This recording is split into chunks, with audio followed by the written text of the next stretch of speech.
Hare Krishna devotees, Tanvat Pranam. Please accept my humble obeisances. All glories to Srila Guru and Garanga. So continuing our discussion on Srila Prabhupada's small book, Kṛṣṇa The Reservour of Pleasure. So now we move towards chapter number 3 of this book. The title is The Perfect Person. So before start our discussion, let us offer Mangalacharan prayers.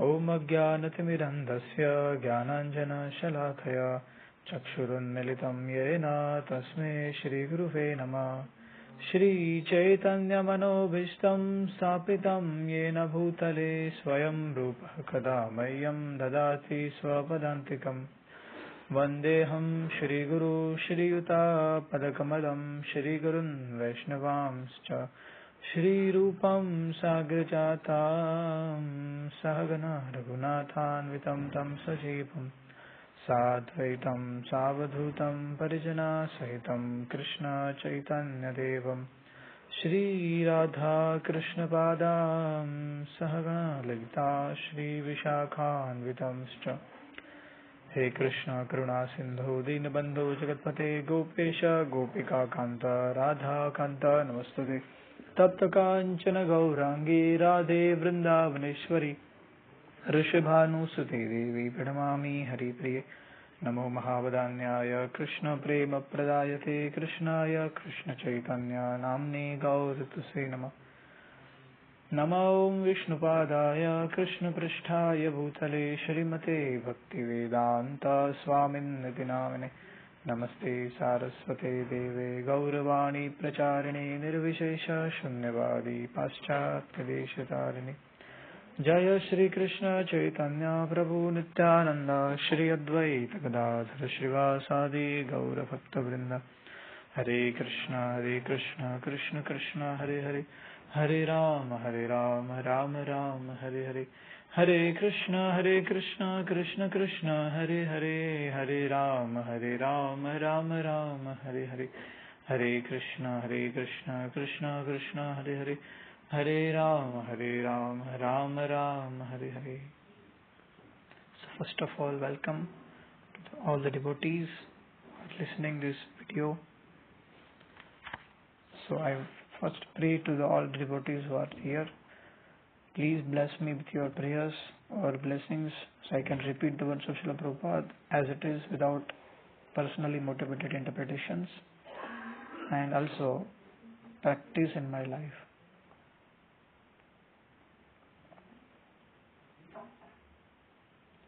So, continuing our chapter number 3, The Perfect Person. Continue towards our chapter number 3, The Perfect Person. Okay. Krishna consciousness is a very important moment, mean to bring our living entity back to their original consciousness. I repeat, Krishna consciousness is a very important moment meant to bring all living entities back to their original consciousness. Just as there are many mental hospitals like Bellevue established for the purpose of bringing crazy man back to his original consciousness. Similarly, the purpose of Krishna consciousness movement is to bring all crazy men back to their original consciousness. Anyone who is not Krishna conscious may be understood to be more or less crazy. There was a murder case in India in which a murderer pleaded that he had become mad and therefore he did not know what he did. So in order to test him to see whether he was actually lunatic at that time, the expert civil cases psychiatrist was brought to examine him. The doctor gave his opinion saying that he has studied many cases and that all the patients with whom he had come in contact were more or less crazy, and the court could excuse him on those grounds if it is desired. In Bengali poem, a great Vaishnava poet has written, when a man becomes haunted by a ghost, he speaks only nonsense. Similarly, anyone who is under the influence of material nature is haunted, and whatever he speaks is nonsense. Although one is great a philosopher or a great scientist, if he is haunted by the ghost of Maya, illusion, Whatever he theorized and whatever he speaks is more or less nonsense. The intent of Krishna consciousness movement is to bring such a man back to his original consciousness, which is Krishna consciousness, clear consciousness. When water falls from the cloud, it is like distilled water without contamination. But as soon as it touches the ground, it becomes muddy and colored. Similarly, we are spirit soul, part and parcel of Krishna, and therefore our original constitutional position is as pure as God's. In the Bhagavad Gita, it is stated, Mamevansho Jiva Loke. The living entities are part and parcel of Krishna. Srimad Bhagavad Gita, chapter 15, verse number 7. As a fragment of gold is gold, so we are minute particle of God's body and are therefore qualitatively as God. The chemical composition of God's body and our body, not material body, but our spiritual body is the same, and thus ours is as good as God's. For the chemical composition is one, but as rainwater falls down on the ground, so we come in contact with this material world, the material nature, which is manipulated by material energy of Krishna.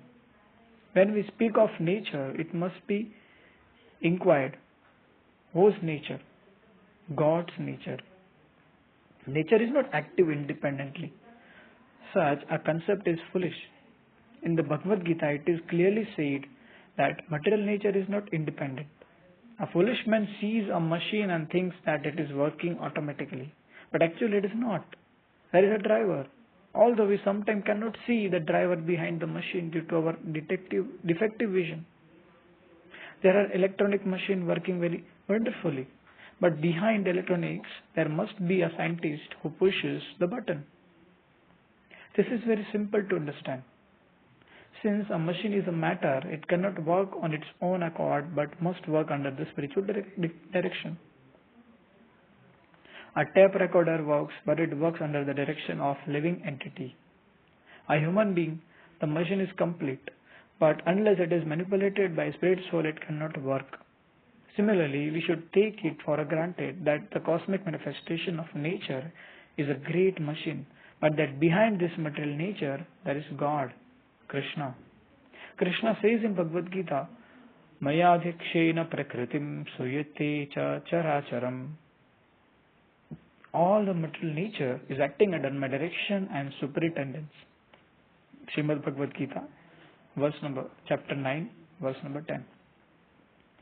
There are two kinds of entities, the moving, such as human being, animal and ants, and the non-moving, such as tree. Krishna says that material nature, which control both kinds of entities, is acting under his direction. That is a supreme control. Modern civilization does not understand this due to the lack of knowledge.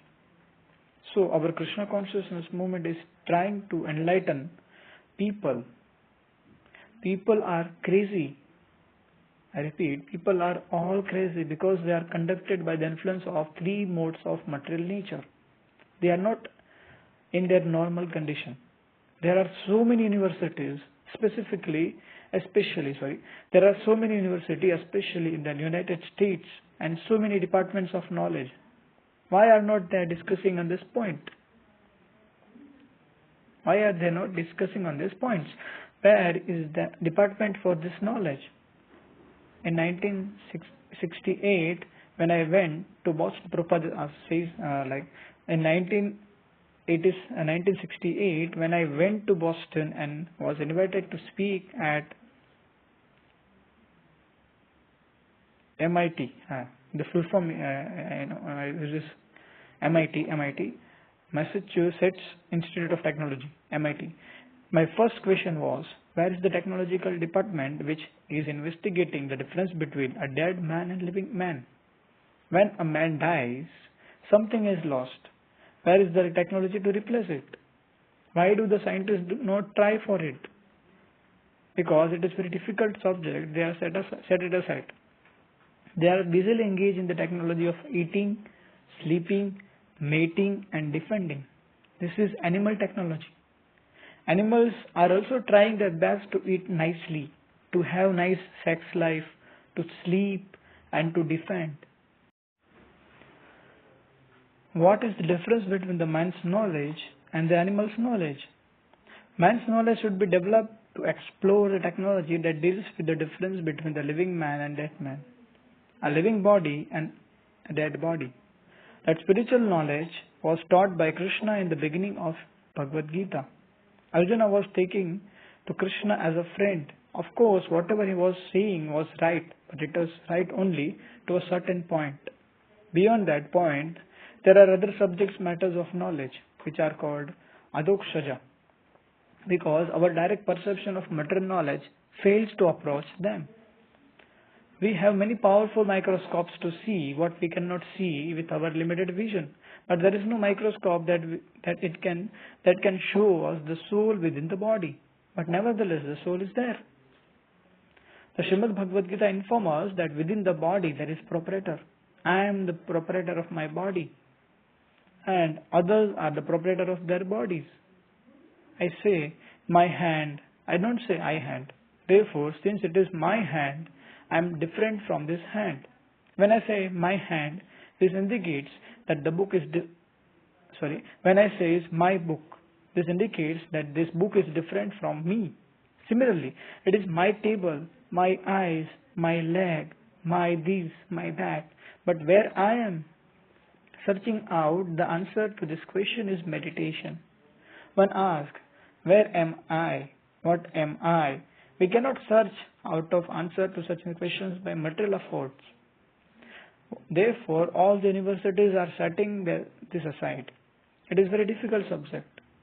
Engineers are very proud of creating the horseless carriage. Formerly, horses were drawing the carriages, but now there are cars. To the scientists are very proud. We have invented horseless carriages and wingless birds. Then say they can invent imitation wing for the aeroplane, but when they invent to soulless body, then they will deserve credit. Such an invention cannot be, because no machine can work without a soul. Even computer need trained man to handle them. Similarly, we should understand that this great machine known as the cosmic manifestation or material nature is manipulated by the Supreme Spirit. That is Kṛṣṇa. Scientists are searching for the ultimate cause or ultimate controller of this material nature and are putting forth different theories and propositions. But our means of knowledge is very easy and perfect, because we are hearing from the perfect person, Kṛṣṇa. Because Kṛṣṇa says, so we are immediately know that the cosmic machine of which the earth is a part is working so nicely and wonderfully, because behind the machine is a driver, Kṛṣṇa. Exactly as behind any machine there is machine driver, behind this big machine of material nature there is Kṛṣṇa. Our process of knowledge is very easy. Krishna's book, the Bhagavad Gita, is the book of knowledge that is given by a perfect person. One may argue that although we have accepted him as a perfect person, others do not, one may argue that although we have accepted him as a perfect person, others do not. But he is the perfect person on the evidence of many authorities. It is not by our whim that we accept Krishna as perfect. No, there are many Vedic authorities like Vyasadeva, the author of all Vedic literature. The treasure house of knowledge is contained in the Vedas, and their author Vyasadeva accepts Krishna as the supreme personality of Godhead. And the Vyasadeva spiritual master Brahma accepts Krishna as the supreme person and says Ishvaraha Parama Krishna, the supreme person or the supreme controller is Krishna. No one can say that he is without controller. That is not possible. Everyone, no matter how big an officer he is, he has a controller over his head. But Krishna has no controller. Therefore he is God. He is the controller of everyone, but he has no controller.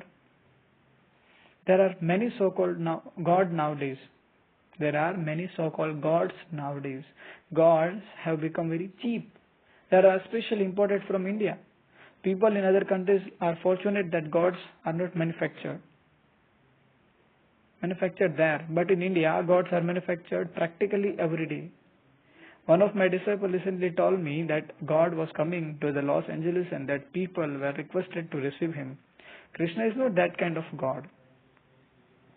I mentioned in my introduction to Krishna book that Krishna is not type of God manufactured in the mystic factory. No, he is God. He was not mad God, but he is God. Behind the gigantic material nature, the cosmic manifestation, that is God, Krishna. And he is accepted by all authorities. You must accept that knowledge which is accepted by authorities. For education, we go to the teacher or to the school or learn from our father and mother. They are all authorities. And our nature is to learn from them. In our childhood, we ask, Father, what is this? Father would say, this is a pen, these are spectacles, or this is a table. So the child learned from his father and mother. This is table, these are spectacles, this is a pen, this is my sister, this is my brother, etc. Similarly, if we get information from an authority and if the authority is not cheater, then our knowledge is perfect. The father and mother never cheat when the son inquires from them and they give exact and correct information. If we get the right information from the right person, that is perfect knowledge.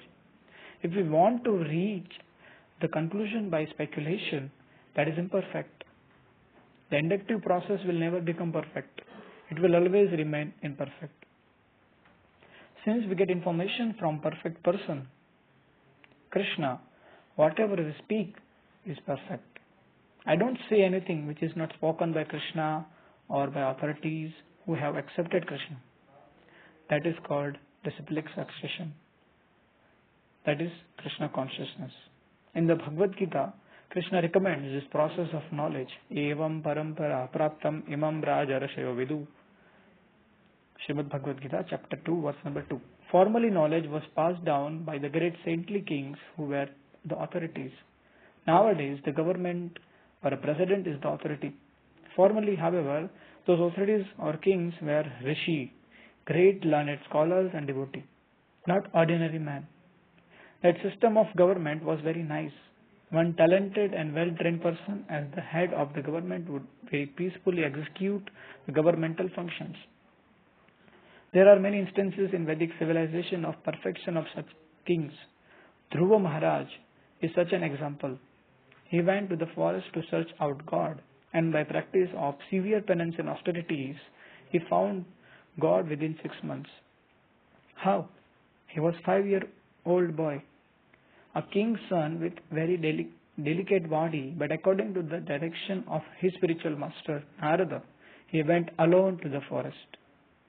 The first month, where he simply ate some fruits and vegetables every 3 days. For the next 3 months, he drank a little water every 6 days. For the next month, he would inhale some air every 12 days. For whole 6 months, he stood on one leg and executed these austerities. And at the end of 6 months, God became manifest before him, eye to eye. If we practice austerities, it will be possible for us to also see God eye to eye. This is the perfection of life. The Krishna consciousness movement is based on austerity, but it is not very difficult. We recommend that our students not have illicit sex.